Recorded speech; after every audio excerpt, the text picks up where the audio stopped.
Right. Good afternoon, everyone. We're back again. My name is Anza Saqib. I am the corporate business head at CxO Global Forum. Today, joining us is Mr. Bilal Mumtaz. He is the CMO at sehat.com.pk, a very, very inspiring human being. We thought we'd initiate the show with him because he's young, he's dynamic. He's one of those people who has made it big in a very short span of time. So, without further ado, let's get to know him better. Thank you. Bilal, welcome, and thank you for taking out time for us. The pleasure's all mine. Right. So, Bilal, um, let me know a little about your journey and how did you make it so far? How did you end up becoming the CMO at such an influential company? Well, there was a lot of help along the way. I'd like to quote Arnold Schwarzenegger when he said that there's no such thing as a self-made man.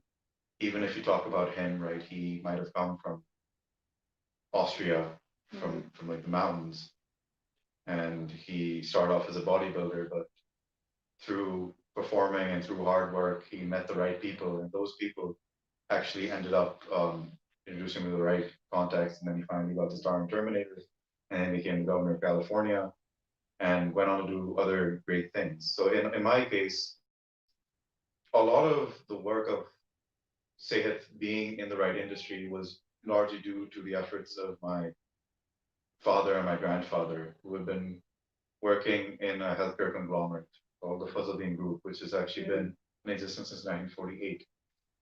Naturally, what my father and my brothers collectively thought in 2011 was actually bringing the model of the pharmacies that we were running to the online space. And that's where the concept of sayit.com.pk was born.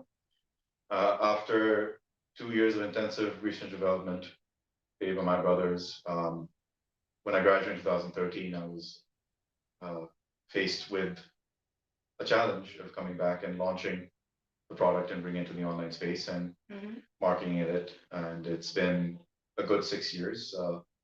We've expanded to corporate institutional sales. We've even started providing medicines directly to pharmacies. And we've also started providing digital marketing services for pharmaceutical companies. So alongside that, right, having said all that about the family, it's also the duty of the younger generation in established businesses to innovate and to continue to bring new and fresh ideas into the realm of business. And where I came in was I essentially started reading up a lot on the pharmaceutical industry. I started taking courses in pharmacology and AI and digital marketing, getting certified, and then started working, on the side by writing about going on in the e-commerce and startup space to get a better idea of the innovation that's coming up in Pakistan, and use all these experiences and all these qualifications apart from my education to spearhead the state that it's in today. That's brilliant.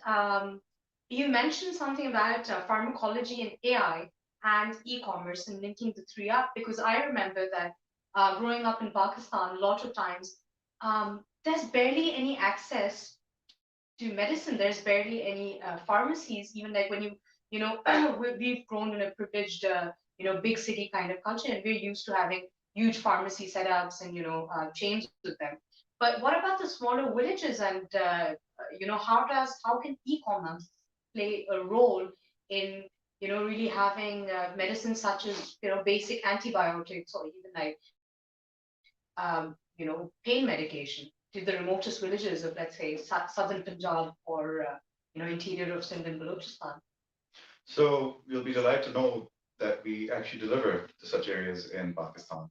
And the impetus for actually starting SAYED was not to just provide delivery of medicines to those residents in Lahore, where our warehouse is based. It's actually to provide medicines on a nationwide scale. My father would tell me stories about all the different types of people he encountered sitting at the shop who came from Sargodha and Faisalabad and even far-flung areas and villages to get even basic medication. So this was provided as an impetus for us to start an online platform where one could easily order the medication and have it delivered to more than 300 locations in Pakistan. And as of today, we've delivered to around 270 cities in Pakistan, and we average delivery of medicines to around 100 cities every month. And even when you talk about KLI, Karachi or Islamabad breakup, so that ratio is very low compared to other e-commerce sites. So our vision and even our focus has been to provide medicine access to every consumer, regardless of socioeconomic class, regardless of even location. Right. Let me be the devil's advocate here. And you mentioned that in Pakistan in particular, a lot of the society that we engage with, a lot of the people, they're still immature when it comes to using e-commerce platforms, for example. And I know that there are smartphone users, but what about the awareness? I mean, I'm just thinking out loud. I mean, what about some gentleman who's sitting in Sargoda, a village? How easy is it for him to use sehat.com.pk to just order some medicines that he'd like? So there has been a great growth in adoption of mobile internet among users in Pakistan. We are currently reported to have around 160 smartphone users in the country. Yeah. But yes, there are instances where a person, though he might have access to internet, is not familiar with ordering medicines or even any other item for that matter online.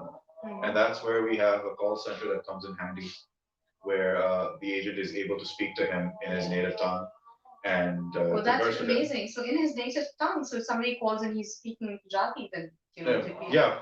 okay, great. Brilliant. You also mentioned something about digital PR and how, and I've never heard of this before, where there's so much innovation that you're actually helping pharmacies with their digital PR. And would you like to tell me a little more about it? Sure. So, in terms of digital PR, that was essentially a skill that I honed on my own. The essential crux behind digital public relations lies in influencer marketing, which is essentially getting popular figures on social media to speak about your brand. And for the most part, the one field or the one niche that I experimented with was getting an article published on a reputable platform like Pro Pakistani or another newspaper site as a piece of advertising in and of itself. So that is, to a certain extent, referred to as native advertising. Yeah. Because you're writing a very truthful and authentic article about a brand.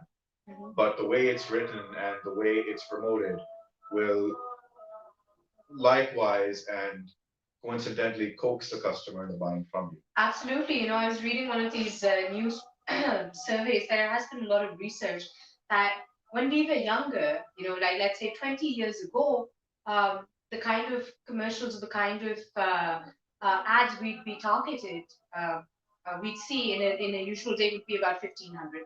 Now we get at least 20,000 subliminal messages in a day in 24 hours. So that's literally when you get out of the house, you see an ad on Facebook, and then you see a billboard and this and that. So what happens then is that customers now only want to do business or buy from people they know, like, and trust. And I think this element of digital PR that you mentioned, just putting the truth forward, is something that I think would encourage a lot of users and a lot of consumers, because I know someone like me, they would definitely benefit from it. However, I know that a lot of companies still have that old school mindset about conventional marketing. And even though the budgets are much larger, they aren't as, open to the idea. What kind of message do you have for such people? So what really worked for us when we started getting on the main blogs was the fact that not only are these blogs very active on social media, but they really tie into search engine optimization. Even if somebody were to research about your brand on Google and they get redirected to an article, that itself serves as an authentic piece of testimony about your brand. It's not like they're seeing an advertisement that you're somebody just selling something. They're understanding the value that your brand can bring, as opposed to what it can sell with instant gratification. Even if I talk about Say It, we've done a few activities with a lot of different parties, like with the Aga Khan Rural Support Program. We actually collaborate with them in developing female hygiene kits ourselves and then shipping them off to Chitral for deployment in female public schools. And then what I do as another part of CSR is I go to Chitral and I hold football camps for the youth. Now that doesn't have anything to do with medicines or our business line, but it sends a strong message out there to people that we're here to essentially create value for everyone, and that's where I want my brand to shine, not just in the product itself, but I want to be treated as a lifestyle. As a lifestyle. Yeah, I think that's an amazing thing that you are doing, contributing to the community. Um, I'm going to ask you a very tricky question. I don't know if you'd be, but I want you to be absolutely candid here. Um, what would be the digital PR suicide for a brand? What kind of move? So there's a few that I can think of. So one form of digital PR suicide is essentially trying to link your brand directly with the industry and trying to make it the forefront of the industry that you're at. Because if one person reads about your brand and has a bad experience with it, then the whole industry suffers as a result. Another way, you can suffer from digital PR suicide is by clearly having someone post very, very uncandid testimonies about your brand that even a layman would see as a paid review or an Yeah, over promoted absolutely. testimony. Okay, all right. A lot of times now, I see that a lot of these influencers have started using their influence to sort of manipulate and blackmail brands as well. I've seen that happen, and as a result, there's this whole culture about keeping the influencer happy and then sending them a lot of freebies because that's what they expect. Have you had any of those encounters where an influencer is outright trying to take advantage of the brand? No, so luckily we've never been in a position where an influencer has tried to do that. But Yeah, what a because we lot of don't have any rules or codes or ethics or something like book that we can use, that guidelines that people can abide by. but a lot of another sort of essentially it's a big part of digital PR and it's a tactic that Yeah, a lot of brands use is paying trolls to write negative reviews and absolutely. write negative comments about your brand, whether it's on a blog, whether it's on social media, whether it's even on your own website. So likewise, right, if you talk about general trolling, it's part and parcel of e-commerce, especially in a place like Pakistan where everybody's still trying to, find their feet. Like you might have a great product, it might be a website that's easy to use, but at the same time, right, a lot of e-commerce sites struggle with logistics. So it could very well be that even if you live in the same city, you order something from a website and the packaging, becomes damaged or the product becomes damaged. Yeah. And even sometimes, right, just for attention, they will, try to damage a product on their own and try to threaten or blackmail a brand, saying that I'll go on social media and talk, about this. But luckily, with us, no influencers come forth and said that. So coming back to the aspect of e-commerce and the future in Pakistan, I feel like even presently we have a couple of challenges. One, the outright financial literacy is the concern. However, even when we try and address that, there's an element of digital trust that's lacking. Like I don't mind using my card online to order medicines, but I know for a fact that my mom and dad are not going to be as receptive to the idea because they have this innate fear that e-commerce leads to uh, you know embezzlement of funds or maybe hacking and things like that. So they're not as comfortable with the idea. How do you think we can tackle um, that in particular? So the way this can be tackled is essentially cybersecurity has to play a big role in all of this. A lot of startups are coming out with cybersecurity solutions. In fact, the third best bug bounty hunter in the world is from Pakistan, a gentleman called Shamir Khan. And we've experienced these as well, where a certain fintech company, I'm not going to disclose the name, system had been taken advantage of by a hacker, and he was using a fraudulent account to place orders not just from our website but from other websites. And in terms of even credit card payment, because we were relatively new in the space, like we launched around 2014, we haven't had an issue from the credit card companies. And normally, when you use a credit card on our website, it gets checked right away and people would come in. Authenticated. Yeah. But with the older e-commerce sites, because they've gone so accustomed to fraud happening, there is that issue of them outrightly refusing credit card payments through their portal. Yeah, absolutely. What do you think about the future of payment gateway systems? Are we going to shift from, let's say, credit card payments to QR codes and things like that? Because I know whenever I travel abroad now, I don't even carry plastic money. It's just my phone, and all I have to do is literally scan my phone, or that's your digital wallet as well. Do you think we are progressing, and do you think we're heading in the right direction? And how soon can we expect that change in our markets? So a lot of people will naturally say, look to India, see what's happening over there, and maybe we'll replicate the same thing. But we also have to treat Pakistan as a unique market at the same time. So in terms of even online card payments, we've gone in the right direction by also accepting debit card payments online. Yeah. Before that wasn't the case. Mm-hmm. And even with mobile wallets, they are getting used more and more often. And the game is like, it's quite direct, where the fintech companies aren't really interested in making money right now from these transactions. They just want to grow the market and grow their customer base and get more people familiar with the system. What I'd like to see in the future is an international payment gateway, a national payment Yeah, wallet. like Stripe. Stripe. Yeah, absolutely. Would you say that you're one of the game changers in the industry? It's a very broad question to ask, but I'd like to say that I believe that we are, because there are systems that we put in place in our model which actually employs a state-of-the-art warehouse Yeah. that have, you know, been inundated into law in the Really? pharma industry. Okay. So one of those has to do with the way drugs and packages are labeled. So there was an amendment in 2016 called the Drugs Relabeling and Packaging Act. And then in 2017, the Drugs Act from 1976 got amended that called for proper shipment and procurement of temperature-sensitive items. Oh, yeah, absolutely. We had done all this in our 2-year R&D period, and we modeled our SOPs off of those, fashioned by the World Health Organization and HIPAA and other regulatory bodies worldwide. And because of our strong industry linkages, we also have been directly in touch with the drug regulatory Pakistan to formalize legislation specifically for online pharmacies.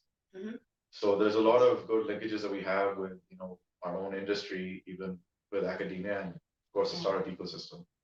That's brilliant. So how important are industry academia linkages? Because I think that was an area that was previously overlooked, right? So we have a lot of talent pool. What role are you and your company playing in engaging, the younger generation?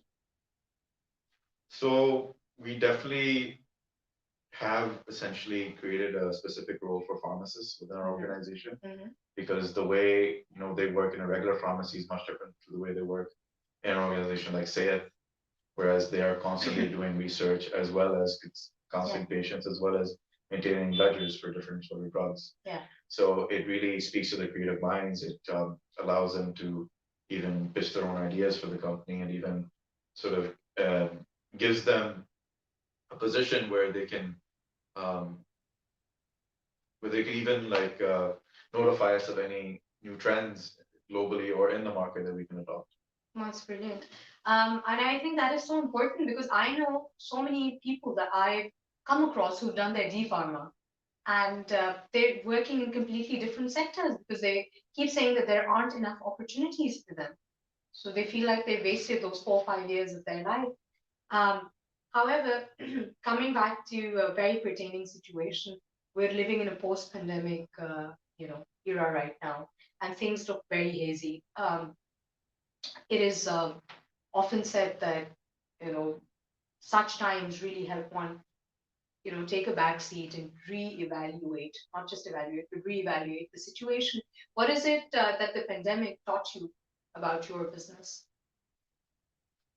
What the pandemic essentially taught us about our business was something that was essentially confirmed from even before we launched, is that there has and there always will be a demand for people searching for our products online, and that essentially is the one thing that you should fact check before starting an e-commerce site in a particular industry.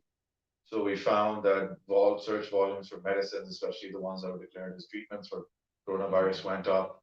A lot of our suppliers who essentially had to pivot into either making certain personal protective equipment got in contact with us, so they use us as a sales channel. So naturally, our orders and our sales got boost within a 3 to 4 month See, period. that in itself is a success story because I know that one industry that benefited from the pandemic has been the pharmaceutical industry in particular. Um, what about the new vaccines that are going to be available in the market? And do you think there's an element of maybe misuse by the pharmaceutical industry that can be done in terms of the accessibility of the drug for the masses? So there's already an issue on that end because we haven't declared any vaccine as fit for the market. So if you're not familiar with the way clinical trials work, Yeah, they're all clinical trials. yeah, so when basically a drug reaches phase 4 of a clinical trial, that's when it actually can be released into the market. That means pharmacies are allowed to sell it, and it still goes a trial that's known as post-market surveillance. Right now, in most countries around the world, it's still under phase 3. In terms of how the vaccine is going to be brought into Pakistan from a governmental level, there's been $150 million grant that's been provided by the government to get vaccines in. And we're going to be shifting towards the CanSino vaccine. Most probably the Chinese vaccines because they're priced much better, and also unlike Pfizer, which is Pfizer vaccine. Pfizer. Yeah, Pfizer and Moderna's vaccines, which respectively have to be maintained either -17 Yeah, degrees Celsius or -20 degrees centigrade. These are going to be relatively easier to transport over here. And I know that UHS in Lahore and Shaukat Khanum have the vaccine, but they're still notifying people that these are trials. I met with Professor Javed Akram the other day, and but they're very positive about the impact of the vaccine, and things are looking good. So we're going to towards the end of our interview. I think I'm going to ask you a couple of very candid questions, and I would like for you to answer them in the most honest and truthful manner. So you are the CMO of a successful brand. Do you think you can sell anything? Well, I mean, so if it wasn't the pharmaceutical industry, because obviously you have that plus point of growing up in a family with a legacy of pharmaceutical. So do you think you'd be able to sell maybe textiles, for example? Well, I mean, I wouldn't say I'm the type of guy that could sell ice and Eskimo, but I think that there are certain elements of salesmanship that exist regardless of what industry you're in. So first of all, you have to, be a people person. You have to be somebody that's agreeable with the person that you're talking to. You have to be somebody that creates relationships. You have to be somebody who knows about the product, and you essentially, I think the best way to explain how even ads or product selling works is that you essentially create value for the customer. You're not gonna basically give them something in exchange for cash. You technically sell them a story. Yeah, you sell. They buy the story and then you get the value with that as well. So there's a book that I like to quote called Surrounded by Idiots. And so there's 4 different types of personalities. There's a red personality, a blue personality, yellow personality, and a green personality. Now the yellows and the greens are more about cultivating relationships, but the difference is the yellows more extroverted and the greens more introverted. And the reds are more task and issue based people, where the blues are more introverted and the reds are more extroverted. So the typical sage boss is a red.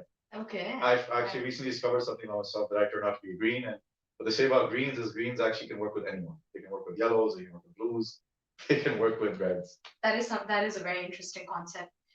So lastly, do you think being a part of CxO Global Forum has impacted your professional life, maybe personal life in any manner?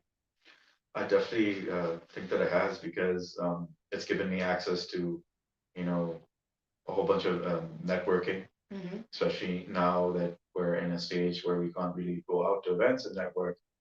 We've got the benefit of being in a WhatsApp group with other professionals, not just Yeah. in Pakistan, but around the world. It also gives entrepreneurs like myself an opportunity to speak about my brand and to share some valuable insights about the industry and to meet wonderful individuals like yourself who work for organizations like these that can help people each other. Thank you so much for your time. You're welcome. This has been wonderful, and we look forward to speaking with you more. Thank you. Thank you.